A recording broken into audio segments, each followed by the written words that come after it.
అంటే కల్వకుర్తి నుంచి జెడ్పీటీసీ గారు ఉన్నారు. మాట్లాడించే ప్రయత్నం చేద్దాం. మరి అదే కల్వకుర్తి నుంచి భారీ ఎత్తున వాళ్ళ బీఆర్ఎస్ పార్టీలోకి జాయిన్ అవుతా ఉన్నారు. ఒకసారి మేడంతో మాట్లాడడం. మేడం ఎట్లా చూస్తారు ఇవాళ బీఆర్ఎస్ పార్టీలోకి జాయిన్ అవుతా ఉన్నారు? ఇటు కాంగ్రెస్ నుంచి ఇటు బీఆర్ఎస్ నుంచి ఏం చెప్పదలుచు? అలవిగాని హామీలు ఇచ్చి కాంగ్రెస్ అధికారంలోకి వచ్చింది.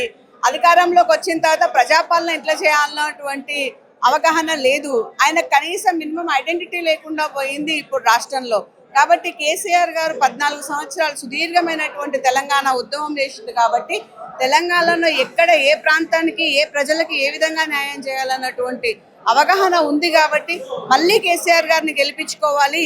ఒకవేళ ఈ 2 ఏళ్ళు అధికారంలో ఉంటుందేమో కాంగ్రెస్ పార్టీ, కానీ మళ్ళీ వచ్చేది బీఆర్ఎస్ పార్టీయే. కాబట్టి ఖచ్చితంగా ఇవాళ మళ్ళా అందరం కూడా రివర్స్, ఎవరైతే మభ్యపెట్టి మాయమాటలు చెప్పి కాంగ్రెస్ లో కలుపుకున్నారు, మన పార్టీ నుంచి ఎన్నికైనటువంటి వాళ్ళని కూడా కాంగ్రెస్ లో కలుపుకున్నారు కొంతమందిని. వాళ్ళు కూడా మళ్ళీ రివర్స్ ఇవాళ మళ్ళా టీఆర్ఎస్ పార్టీకి రావాలని ఉత్సాహంగా ఉన్నారు. వందలాదిగా తరలి వస్తున్నారు. ఇవాళ మీరు చూసింది కేవలం మచ్చుతునుక మాత్రమే. ఇంకా పాలమూరు రంగారెడ్డి 90% పూర్తి చేసినటువంటి ఘనత మన బీఆర్ఎస్ పార్టీకే ఉంది. కానీ ఇప్పుడు ఉన్నటువంటి ముఖ్యమంత్రి పాలమూరు బిడ్డనని చెప్పుకొని జైపాల్ రెడ్డి గారు పేరు పెట్టి కూడా ప్రాజెక్టులకు ఏం చేయలేకపోతున్నాడు. కాబట్టి ఇంకా రివర్స్ మళ్ళీ టీఆర్ఎస్ లకే రావడానికి చాలా మంది ఇష్టపడుతున్నారు. అధికారంలో ఉన్న కాంగ్రెస్ పార్టీ అంతో కొంత అభివృద్ధి చేస్తుందని చెప్పి ఇప్పుడు ఉన్నటువంటి సర్పంచులు వీళ్ళంతా కూడా ఇవాళ ప్రతిపక్షానికి పోతా ఉన్నారు. అంటే ఎట్లా చూడొచ్చు? కాంగ్రెస్ పార్టీకి ఎందుకు జాయిన్ కావట్లేరు? అంటే ప్రభుత్వ వైఫల్యాలు 100% అండి. ఇచ్చిన హామీలు నెరవేర్చే సత్తా లేదు, చేసేటువంటి పని లేదు.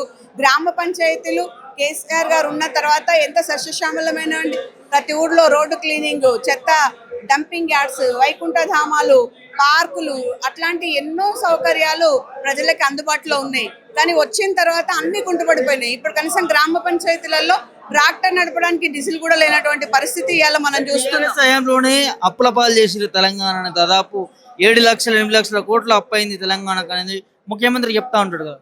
అవును, కేసీఆర్ గారు అప్పు చేసిరు, బరాబర్గా చేసి ఏం చేసిండు? అభివృద్ధి పనులు చేసిండు. మిషన్ కాకతీయ, మిషన్ భగీరథ, ఇవాళ రైతులకి అకౌంట్లోకి రైతు బంధు, దళిత బంధు, ఆ పాలమూరు లిఫ్ట్ ఇరిగేషన్, కాళేశ్వరం, ఇట్లా చెప్పుకుంటా పోతే కొన్ని వందల కొద్ది పనులు ఇవాళ కేసీఆర్ గారు చెప్పనివి హామీలు ఇవన్నీ కూడా చేసిండు. మరి రేవంత్ ఎందుకు చేస్తున్నాడు? రేవంత్ ఇన్ని లక్షల కోట్లు ప్రతి నెల ఆయన చేస్తున్నటువంటి అప్పులు పుట్టల్లాగా పెరిగిపోతున్నాయి తప్ప అభివృద్ధి పనులు ఏం లేవు. ఈ మూటలన్నీ తీసుకుపోయి రాహుల్ గాంధీకి ఇవ్వడం తప్ప తెలంగాణ ప్రజల మీద ప్రేమ లేదు. అప్పుల రాష్ట్రంగా మళ్ళీ మిగిలిచేటువంటి రాష్ట్రంగా మాత్రమే మిగిలిపోతుంది తెలంగాణ. రీసెంట్ గా ముఖ్యమంత్రి చిచ్చాట్లో కొన్ని మాటలు మాట్లాడుతున్నాడు బీఆర్ఎస్ పార్టీ పైన కూడా. సో ఎట్లా చూస్తారు అవన్నీ కూడా? బీఆర్ఎస్ పార్టీ పని అయిపోయింది, రానున్న అధికారం మా కాంగ్రెస్ పార్టీకే ఉంటుంది, ప్రజాపాలన అంటూ ముఖ్యమంత్రి చిట్చాట్ చేశారు. ఎవరి పని అయిపోయిందో రేపు బరిలోకి వస్తే తెలుస్తుంది కాంగ్రెస్ ప్రభుత్వానికి, కాంగ్రెస్ నాయకులకి. మేమే ఖబర్దార్గా చెప్తున్నాం, రేపు రాబోయే ఎలక్షన్లలో, స్థానిక సంస్థల ఎలక్షన్లకు మీరు రండి. ఏ ఊరికైనా ధైర్యంగా ఒక ఎమ్మెల్యే కానీ ఒక ప్రజాప్రతినిధి కానీ పోయేటువంటి ఆ ప్రసక్తే లేదు ఇప్పుడు ఊర్లలో. వాళ్ళు పోవాలంటే గజగజ వణుకుతున్నారు. వాళ్ళ ఎమ్మెల్యేలే చెప్తున్నారు, మేము చావులకు పెళ్లిళ్ళకు తప్ప అభివృద్ధి కార్యక్రమాలకు పోలేకపోతున్నామని వాళ్ళ ఎమ్మెల్యేలే చెప్తున్నారు. అట్లాంటి ఘనత మన కాంగ్రెస్ పార్టీది. మరి ఏ హోప్ పెట్టుకొని బీఆర్ఎస్ పార్టీ అధికారంలోకి వస్తుంది అనుకుంటున్నారు మీరు? ఎందుకంటే ఇప్పుడు ఆ పార్టీ నుంచి కల్వకుంట్ల కవిత కొన్ని ఆరోపణలు చేస్తా ఉన్నారు. దాంతోపాటు బీఆర్ఎస్ పార్టీ కొన్ని కేసులను ఎదుర్కొంటా ఉన్నది. సో ఇవన్నీ దృష్టిలో పెట్టుకొని అంటే ఏ విధంగా అధికారంలోకి వచ్చే అవకాశం? 100% వస్తామండి. ఎందుకంటే మాకు నమ్మకం ఉన్నది. ఎందుకంటే కేసీఆర్ గారి మీద అందరూ అదే, కేసీఆర్ గారు రావాలి, రేవంత్ పోవాలి అనేటువంటి నిదానం, కాంగ్రెస్ పోవాలి, బీఆర్ఎస్ రావాలి అనేటువంటి నినాదంతో అలా పనిచేస్తున్నది. గొప్ప మేధావి అయినటువంటి కేసీఆర్ గారు ఇక్కడ ఉన్నటువంటి మన ముఖ్యమంత్రి గారు ఇక్కడ. కాబట్టి ఖచ్చితంగా మళ్ళా ముఖ్యమంత్రిగా కేసీఆర్ గారు ఉంటేనే ఇవాళ తెలంగాణ ప్రజలకి మంచి జరుగుతుంది అనే ఉద్దేశంతో ప్రజలందరూ ఉన్నారు. గ్రామాన ఇవాళ బీఆర్ఎస్ జెండా ఎగురుతుంది. బీఆర్ఎస్ కార్యకర్తలు పుట్టగొడుగుల్లాగా పుట్టుకొస్తున్నారు. ప్రతి దగ్గర ఒక మంచి వాతావరణం ఇవాళ మన పార్టీలో కనిపిస్తుంది. కాబట్టి ఖచ్చితంగా నెక్స్ట్ బీఆర్ఎస్ పార్టీ వస్తుంది, కేసీఆర్ గారే ముఖ్యమంత్రి అవుతారు.